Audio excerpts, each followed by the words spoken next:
Coach, can you tell us what the last couple of weeks has been like preparing, and then we'll open up for questions. Yeah, so we once the bowl pairings came out and put together our schedule and how we're going to prepare. We had about 4 or 5 practices where it was really just us working on fundamentals and doing some things that we needed to correct or improve from the preseason. And then starting last Friday is when we started preparing for Oregon and putting together the game plan and making sure that we're trying to practice enough for them to get ourselves ready to go out there and win a football game. And so it's a tremendous challenge for us. They're I think it's 6 points away. Is that what I think? 6 points away from playing for the national championship. So they're tremendous. And there's no phase, offense, defense, or special teams. They don't have great players in. They're well coached. As you continue to watch the video, I need to stop watching it because it makes me nervous. But just watching them and the way they play, the way they compete, I mean, it's a huge challenge for us. But what excites me is we got a chance to do that challenge, and our team's excited about that, to put ourselves up against the best in this country, and that's what I shared with them. They're one of the best teams in this country, and if things went their way, they'd be playing for a national championship. So we get a chance to see where we're at, where our program's at, and compared against the best. And so it's been fun doing this because it's obviously the first time for all of us being in a New Year's Six Bowl. It's fun for our players, but also, we're working toward, to go out and play our very best as well. And we're looking forward to that trip out there. And we've got one more good practice, then we'll break for Christmas and then bring them back and get a couple, practices in before we head to Phoenix area. Talking to some of the guys yesterday, I think the biggest thing that jumped out to them scouting Oregon was just the speed. The speed on offense, really everywhere. Is that one thing that's jumped out to you, and how do you replicate that when you're trying to prepare for them? Speed and the length is the biggest thing that we've not seen, right? And now, have we seen some of it in the past? Yeah, sure. Teams that playing in Arkansas, playing some, and then you've seen that, but we've not obviously seen it this year, just from every position, right? They can really run at all positions, and they're big and long, and so you can't replicate that the way they run compared to what we're trying to do. It's hard to replicate that. But what you do is you practice the way and prepare the way you have all year long. You go out and put the best game plan together, and then you got to be smart about what we choose to attack and how we choose to attack. How we might have done it versus a certain team. We can't do it versus them because they have too much speed or because they have too much length. We got to do something a little different to try to give ourselves the best chance to do that. So that's been the challenge for us, is how do we combat some of the things that they have, the advantages they have. And so we've been working hard on that, figure out, and make sure that we put the best game plan together for that. But they do have tremendous speed and size that we've not seen consistently. And so that's the biggest challenge we'll face there from that standpoint. December is also kind of a weird, it's the timing's so weird now with the portal. You've obviously had, a handful or a few guys go into the portal. Has any decisions or discussions been made as far as which of those guys can play or will play in the bowl game? So anybody that went in, I gave them the option to play. If somebody does not play, that's their option. They chose not to play in that. Anybody that went in, I said, hey, you've been with us through the whole season. You've earned the right to play in the game and travel and do all those things. And some that are in the portal are doing that, and they're going to play. Some have decided not to play. So I just totally left that up to them, but they did have the option to travel and play with us. Coach, when you think about, I was thinking about your background and, kind of small town guy, being around high schools growing up, high school football growing up, and Division II coach. You think about the moments that kind of led you here. Have you had time to really assess that, or could you kind of address your background getting to this point? Well, we've talked about it a little bit, and when you're watching video and you're saying, hey, we're getting ready to play in the Fiesta Bowl versus Oregon. I mean, that hits you in the face. 15 years ago, I was getting ready to play, Mars Hill in the playoffs. A big difference, right? But all that part of that journey to get to this point, you look back on it, and you're not even. We were sort of laughing about it. When I was the head coach at North Greenville, I got in trouble. Because our game tickets on the back of them, you got free Chick-fil-A sandwiches. we had no money, so I took all those game tickets for an away game and I gave them to the Chick-fil-A so we could feed our team after a game. And now we're flying out to Phoenix. We're flying. The AD met with me and she, you can't do that, So, but anyway, it's amazing what the Lord's done, and and I tried to screw that up, and our coaches tried to screw that up a bunch, but just the favor that He's given us. What I mean by that is, you weren't planning, you're doing all these things thinking, hey, one day you're going to be 13-0 and top 25 in the country playing in the Fiesta Bowl, right? Or those dreams growing up, sure, but you really don't, and when you're in the moment, you're not thinking about those things, and you're not trained that way as a coach. It's always just focus. But I've made sure to tell our team and tell our coaches, hey, enjoy this, because it might not ever happen again. Now going forward to G5, you're going to the playoff, right? And so it's going to be a lot harder to get to this position. So we've looked back and had some good memories on some of the things that we had to go through at certain places to be at this point. And so, growing up where I did in East Tennessee, watching Sugar Bowls and watching all those things, to have that chance to run out of a tunnel on New Year's. Like New Year's Day was the deal, right? Growing up, that was the deal. Get up in the morning, start at 11 a.m. I think it used to be the Citrus Bowl at 11 a.m. And then it'd go forward, right? And so to be doing that and having that experience, it's amazing, and I'm not taking it for granted, Now we're obviously preparing and doing everything to go out there, and we're expecting to win, but I'm not taking it for granted as well. I told her we're going to soak up the experience as well while we're doing it, and because the level G5 level, that's few and far between to get to do that, and it's going to be harder. It's going to be harder going forward, and so just amazing what the favor that the Lord gave us this year on the program, on our university, and for us to be a small part of that, just to us be a part of that, our staff is just, we appreciate it. There's people been coaching for a long time that have never been able to play in a game like this or compete in a game like this. And so if you'd have told me that how many years ago when we were 2-8 in 2009, and I was like, what am I doing? Couldn't figure things out. And if you said that, hey, just be patient. 16 years later, 15 years later, whatever it is, you be in Fiesta Bowl. I would have said you're crazy. But that's amazing.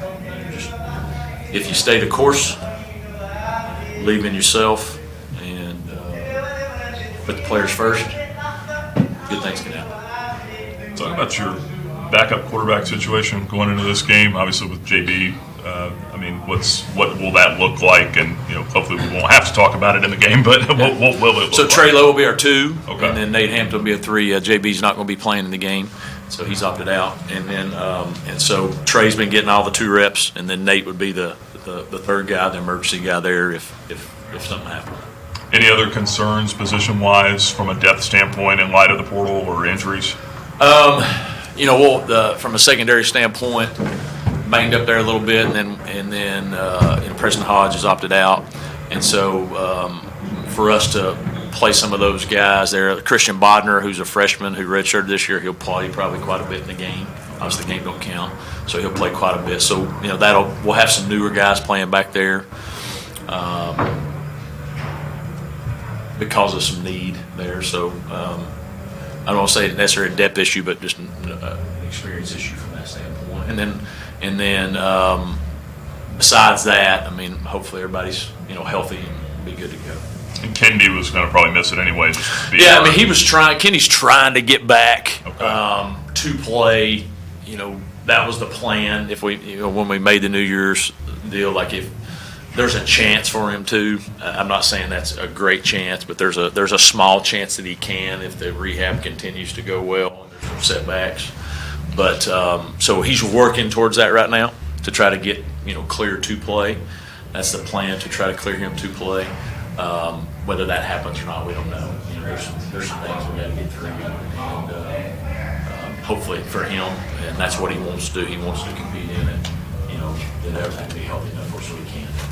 Along those same lines, I know Schlittler told me a few weeks ago he wanted to play in the bowl game. Is that a possibility for him? He's rehabbing still. I would think that that would have to be a specific situation for him to go in, probably. Okay. Hopefully in victory formation at the end of the game, that'd be great, But I think that would be specific because he's still rehabbing and making sure the knees. You don't want to put somebody in and there's a remote chance of something happening, and so we're still monitoring that. Have you had a chance to think about just the opportunity that waits for you and this team, this program, January 1st? Just there'll be a lot of eyeballs on the game, a lot of people watching it, and then I think a lot of people, probably nationally aren't giving you a lot of chance to win the game. Just the opportunity of that. Yeah, there's definitely a lot of doubt. We're not mute, right? We know that people are saying you don't deserve to be there and this or that, and so. But I think more than anything, instead of trying to prove people wrong, I think it's really more of us proving ourselves right, and how we do things and why we do things. And our guys know. We know the challenge. We know how good they are. You don't turn on video and go, oh gosh, you turn on saying, hey, we know we're gonna have to play well, And I told our guys, we got to play well. But I expect us to. I expect us to go out and compete like we always have and play for all 4 quarters or whatever it takes. Play our best game and put ourselves in position to win. But I do, regardless of what happens, we're one of 5 games, 6 games, whatever it is on New Year's Day, the day for college football. And Liberty University is on that day. And so what that does for recruiting, what that does for our university, what that does for these young people. The guys on our team that are coming back, just the standards have been set. Now they got something that they better reach for. And then the guys that are graduating that decided to stay, they all could have left, right? They all could have left. And to be rewarded for that and to run out in the tunnel of Fiesta Bowl was a big deal. And so I want to make sure that they understand the importance of it. When we found out we obviously got in the next team meeting we had, I went over the history of the Fiesta Bowl and the big moments. And Miami wore the fatigues versus Penn State in 80, I think it was the 86 year, but 87. Obviously the Boise, Oklahoma, everybody knows about, but there's been so many big games there. And I wanted them to understand that they're part of history. This whole year we talked about we are writing history for Liberty football. And what history would be said would be based off how we handled ourselves. And so the history that they already put forth is tremendous, but they got a chance to really close the book with an unbelievable story, unbelievable ending. And so I know they're excited about it. I know they're looking forward to going out there, but also I know they're excited about proving themselves too. They know what naysayers say. They're excited about going up against the best and saying, how is our best good enough for a team that could be playing for national championship. So that's what excites all of us. Coach, we've got one online, Dave Walls. We'll wrap up with you, Dave. Dave, when you leaving, man? Well, I'm leaving the same day you are. I'll see you down there. Okay, Dave. Good. Okay. Hey, from the Conference USA Championship game to the Fiesta Bowl, it's a 1-month layoff. Have you ever had a layoff of this length between games? And how big is the challenge of making sure guys don't over-prepare and get over-hyped up for this game? And on the flip side, you talked a little bit about guys being banged up. How big of a benefit is this extra time to maybe hopefully get some of those guys back? Well, I think the extra time is big from that standpoint. Anybody that has a chance to come back, they've got all this time to get ready. Secondly, with the extra time, what's been a big benefit is we've had every practice. We've done a mini scrimmage at the end of it with our younger guys that haven't played as much or redshirt or whatever, and so they're getting all these extra opportunities to get 8, 10, 12 plays a day to help them develop, whether that's receivers, running back, some of the quarterbacks. And so it's almost like another spring practice for them. So that's been great. This is obviously the longest time between a game. If you go back to 2020 during the COVID year, everybody was supposed to play beginning of September, and I think they canceled the first week of most of those games, so we didn't play like September 12th, and you started like August 1st. So that was a long time from a start of a practice till playing a game. That was about 5 weeks, but that's preseason. This is obviously the longest time after a game and waiting on a game, and so from a coaching standpoint, I reached out and got a couple different people's. I'll say calendar, so to speak, but how they did prior bowl games and different things that other places to try to see how that schedule might match up to what we were thinking. The number of practices people get, how they monitor that, how much Christmas days off do they get for Christmas, vice versa. So we tried to talk to as many people we could that have been in these situations and try to fit that around our schedule. So it definitely has been unique, but there's been a good benefit of it. I think what makes it challenging now is because of where the recruiting cycle is, the signing date is, and the way the portal is. There's no time in there where you're not doing just something all the time, and so by the time you get to this little Christmas break, I mean, the coaches are dead, they're because of everything that they've had to do, and everybody else. And so, but it's definitely, I was talking earlier about all the different things going on. It's way better to be doing it 13-0, being a Conference USA champion, than be, sitting at home and trying to figure out the next step. So whatever the challenges have been over this month, it's definitely been worthwhile.